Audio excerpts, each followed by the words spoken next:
Welcome back to Ask Amy. I have a question today from Nancy. Nancy says, you say that we don't have control over anything. So what about manifesting what we want? Also, if we have no control, then how do we go about choosing or not to do our habits? How does that make sense? So, Nancy, thank you for your question. I don't know about manifesting. I don't know if there's a thing that happens where things are manifested, like by our thinking about them, or because there's this energetic match, I guess, an alignment, energetic alignment. Let's just say that's how manifesting works. And again, I'm no expert in this, but say that circumstances and feelings and events and all of that can appear to manifest in form because of an energetic alignment on our part. I think that's safe to say. To the extent that happens, wonderful, but you're asking about control. So can we control our energetic alignment? Can we control how we feel? Can we control what we're thinking about? Can we control what we focus on? I don't know, but it sure doesn't feel like it to me. And I would just have you and everyone just look at this yourself. See what you see about it.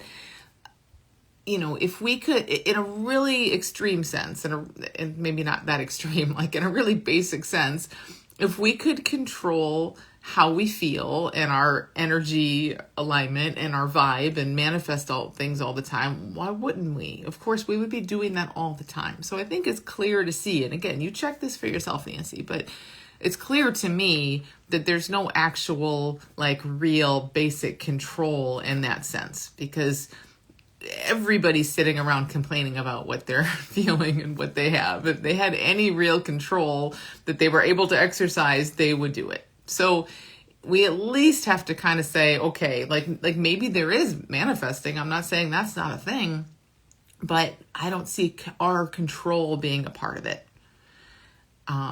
It looks to me, like we sometimes see things to do and we do them. Sometimes things are just done. Like sometimes it occurs to you to think about something, or you kind of notice in your experience, oh, I kind of have this ability to go down this road with this train of thinking, or to go down that road with that train of thinking. Awesome. That's feels like a real phenomenon that happens, is stuff occurs and it feels like we kind of have a choice. No, but if we keep taking this backwards, what made that stuff occur? Why doesn't it always occur to you that you can go down this road with your thinking and manifest everything that you want in life? Why do sometimes those options not even show up? Why do different options show up at different times? Are we in control of that? So, I think as humans, we have our mind just needs to focus in on something, and there's so much, and it just picks the story that goes along with our beliefs and our paradigm, and we just see according to that. But if you really kind of zoom out, soften and widen a little bit and take a look at this, it's okay, even if we chose A versus B, how did A and B show up? How come the choice of C versus D didn't show up? Were we in charge of what showed up in our experience? And you keep looking back and it's of course, we don't have control over that. If we do, how are you controlling it? I don't have any clue how I would control making a thought show up, or changing my energy or my feeling or any of that, really. Again, I can kind of pretend like I can play in what's available to me, and I might at times feel like I have some choice in what's available to me. That's fine. But even feeling like we have a choice doesn't mean we're actually choosing or controlling anything. That's just a feeling that shows up. Sometimes we feel like we have no choice. Sometimes we feel completely hopeless and helpless and powerless. And did you control that one and make that show up? Of course not. So that's just how it looks to me. But again, Nancy, you look for you, because that's all that really matters. So that's kind of how I see it in terms of manifesting. Again, not that some manifesting doesn't happen, but who's the controller? Who's the one pulling the strings and putting the thoughts and the things there? And it just gets very, very messy very, very quickly when we really try to look at this in an objective, curious way. Not with an agenda, not with like, oh God, this has to work because I need it. I need to use it for this or whatever. We all know it's not perfect in that way. So it's worth looking at just with pure curiosity and seeing how much control you actually feel like you have. And to the extent that you feel like you have control, take it a little further. Ask how. How do I control this? What am I actually doing to control this? And see what you learn there. So you ask the question also about habits. Also, she says, if we have no control, then how do we go about choosing or not to do our habits? How does that make sense? Well, I don't think we go about choosing or not to do our habits. Again, if we ultimately, if we were choosing, why would we choose to do habits? If we're choosing and we have control, we wouldn't choose this stuff. So ultimately, I can't possibly see how we have choice or control there, because why would we be choosing the stuff that we then turn around and complain about all the time? Now, again, that doesn't mean there aren't experiences where it feels like we have some choice or control, where you can see the thing you're addicted to, or you can see your habit and you can see the path of not taking that. And maybe sometimes it feels like you can take this way instead of that way. Of course, that is an experience humans have, but where is that experience when it's not there? If you're in control, make this show up all the time so you can choose the right way all the time. Like, we can't do that. We can't do it. So what makes a lot more sense to me, like when we're looking at habits, is that things are learned. Conditioning changes. Things are seen. Like, there is constant change happening. There is constant learning in that sense, or constant letting go of old things. Life is trying to strip you of everything you think you own, everything that you identify with, everything that you think is you and yours. Life is doing her best to strip you of all of that. Now, our minds are very good at clinging to all of that. But look, constantly, in every single moment, things are stripped away. And our minds, we don't feel this because we're just so used to it.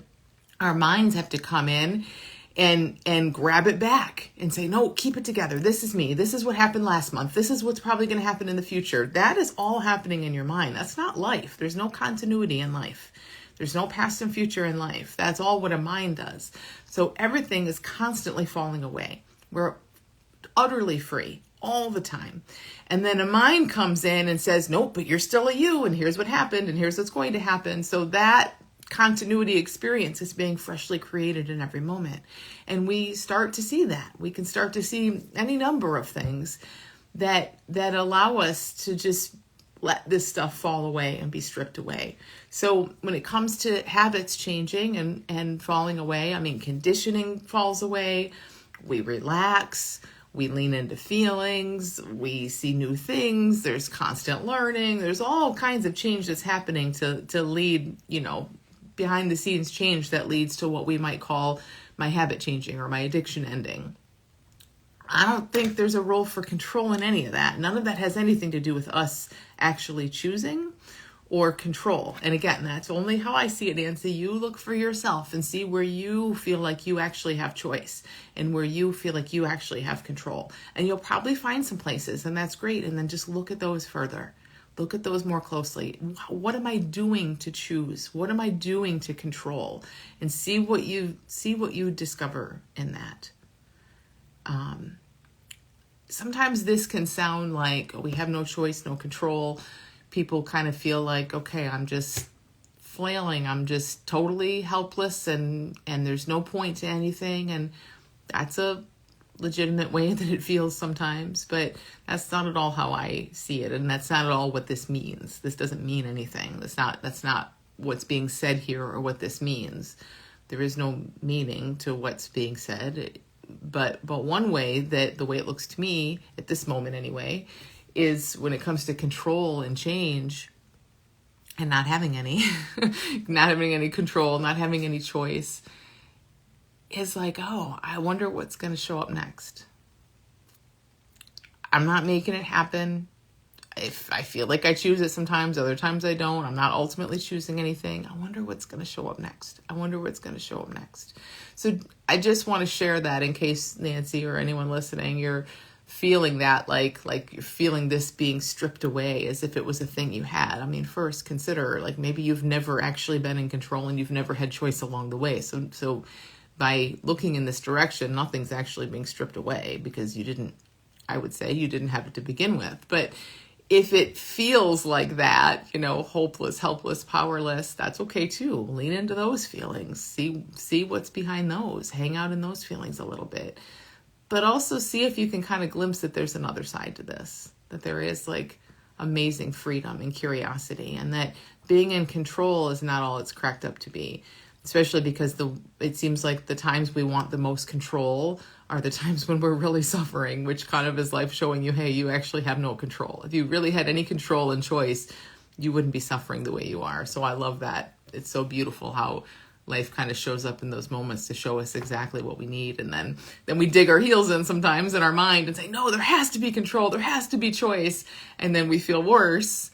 But what if there's something to that?